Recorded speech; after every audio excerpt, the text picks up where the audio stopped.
창세기의 질문과 함께하는 오늘의 묵상입니다. 오늘의 질문입니다.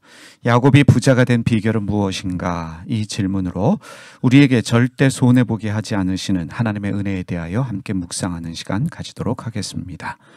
점을 친 라반은 하나님이 야곱 때문에 자신에게 복을 주셨다는 사실을 알게 됩니다. 그래서 라반은 야곱을 붙잡아 두기 위해 야곱이 정하는 품삯을 제안하게 됩니다. 라반의 의도는 야곱을 자기의 유익을 위해 계속 이용하려는 것입니다. 라반은 어제도 라반이고 오늘도 라반입니다. 사람은 쉽게 변하지 않습니다. 그래서 사람은 믿음의 대상이 아닙니다. 하나님이 개입하시고 만지시지 않으면 사람은 쉽게 변하지 않습니다. 하지만 야곱은 어제의 야곱이 아닙니다. 야곱의 무임금 14년의 노동은 절대로 무의미한 시간이 아니었습니다.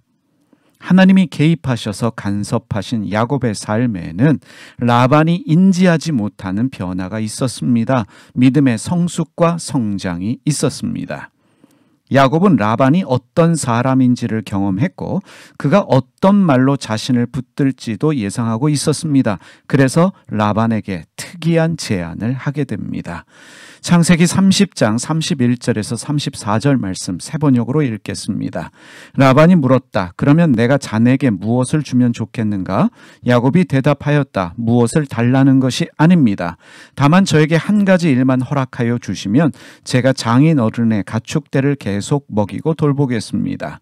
오늘 제가 장인 어른의 가축대 사이로 두루 다니면서 모든 양떼에서 얼룩진 것들과 점이 있는 것과 모든 검은 새끼 양을 가려내고 염소떼에서도 점이 있는 것들과 얼룩진 것들을 가려낼 터이니 그것들을 저에게 싹스로 주십시오. 제가 정직하다는 것은 훗날 장인 어른께서 저에게 싹스로 주신 가축대를 확인하여 보실 때 증명될 것입니다. 제가 가진 것 가운데서 얼룩지지 않은 양이나 점이 없는 양이 있든지 검은색이 아닌 새끼 양이 있으면 그것들은 모두 제가 훔친 것이 될 것입니다. 라반이 말하였다. 그러세 자네가 말한 대로 하겠네. 야곱은 자신의 품삯 대신으로 앞으로 태어나는 양과 염소들 중에 점이 있는 것, 얼룩진 것들을 자기의 몫으로 요구합니다. 라반은 야곱의 제안을 기쁘게 여겼습니다. 왜냐하면 야곱에게 그러한 양과 염소를 맡기지 않으면 야곱의 몫은 없기 때문입니다. 라반은 야곱의 제안을 받아들이고 또다시 야곱을 무임금 노동으로 이용하고자 합니다.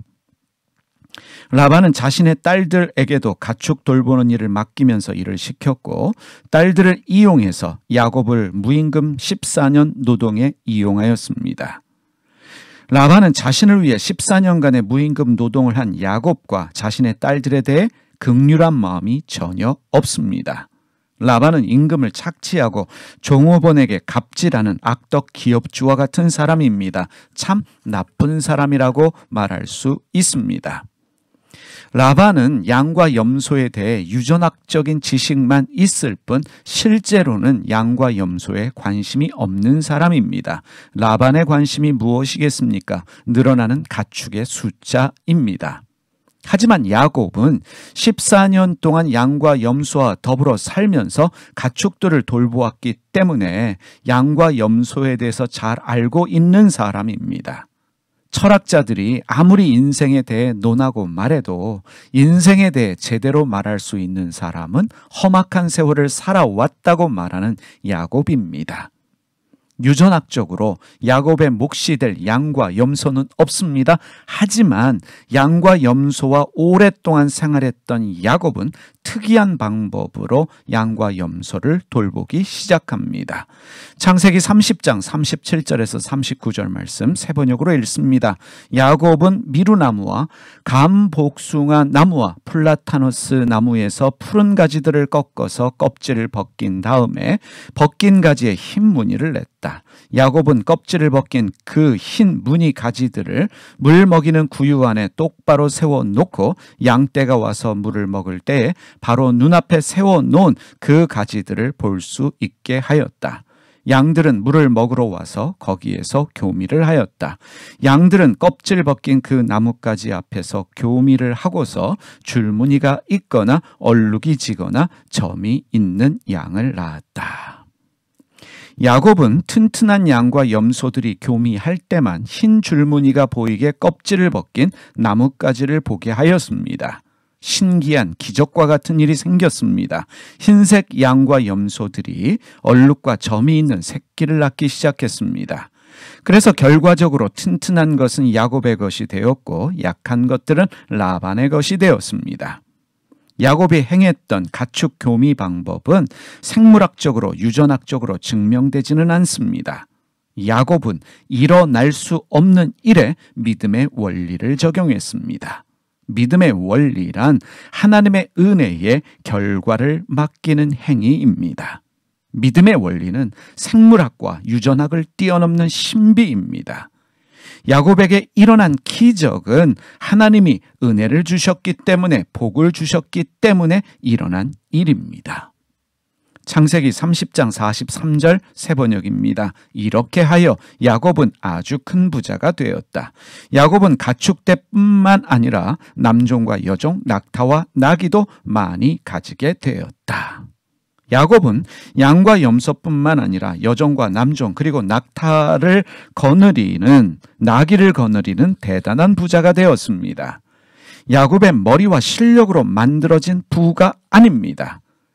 야곱이 잘하는 거짓말로, 사기로 만들어낸 부도 아닙니다. 오로지 하나님의 은혜와 축복의 결과입니다.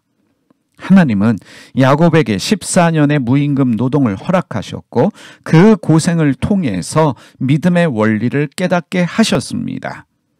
하나님의 은혜로 살아가는 것이 무엇인지를 알게 하셨고 그 은혜의 결과를 맡기는 믿음의 삶을 알게 해 주셨습니다. 하나님이 허락하신 고난이 우리에게 주는 유익입니다. 그런데 재미있는 한 가지 사실이 있습니다. 라반은 그 이름의 뜻이 흰색입니다. 37절에 보면 야곱이 흰 줄무늬 껍질을 벗겨내고 가지에 흰 무늬를 내었습니다. 흰색이라는 단어들이 모두 라반입니다. 흰 양이라고 말할 때도 라반이라는 단어가 쓰였습니다. 야곱은 라반을 벗겨내고 라반을 이용해서 아롱진 것과 점 있는 양과 염소를 얻었습니다. 그리고 야곱은 흰색 라반이 아닌 검은색과 얼룩이 있는 양과 염소를 얻었고 그것을 자기의 소유로 만들었습니다. 무엇을 말하고 있습니까? 야곱은 라반을 속이지 않았습니다. 라반의 것을 도둑질하지도 않았습니다. 야곱은 14년 동안 라반에게 돈을 받지 못하고 이용만 당한 것 같은데 사실은 이용만 당한 것이 아닙니다.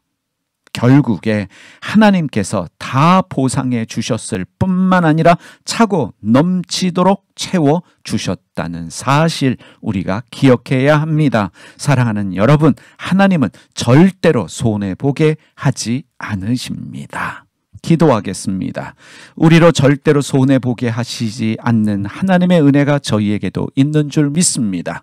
야곱의 14년의 무임금 노동이 헛된 시간이 아니라 그 시간을 통해서 하나님의 은혜의 원리를 알게 하실 뿐만 아니라 믿음의 성장 성숙이 있게 하셔서 믿음의 진일보하게 하신 그 은혜를 저희가 기억하게 하여 주시옵소서. 하나님, 오늘도 저희에게 허락하신 모든 어려움의 시간들이 손해가 되지 아니하고 결국은 다 보상해 주시고 차고 넘치도록 해주시는 하나님의 은혜와 복이 있게 될 줄 믿습니다. 그 주님 믿고 살아가는 오늘이 되게 하여 주시옵소서. 예수님의 이름으로 기도드립니다.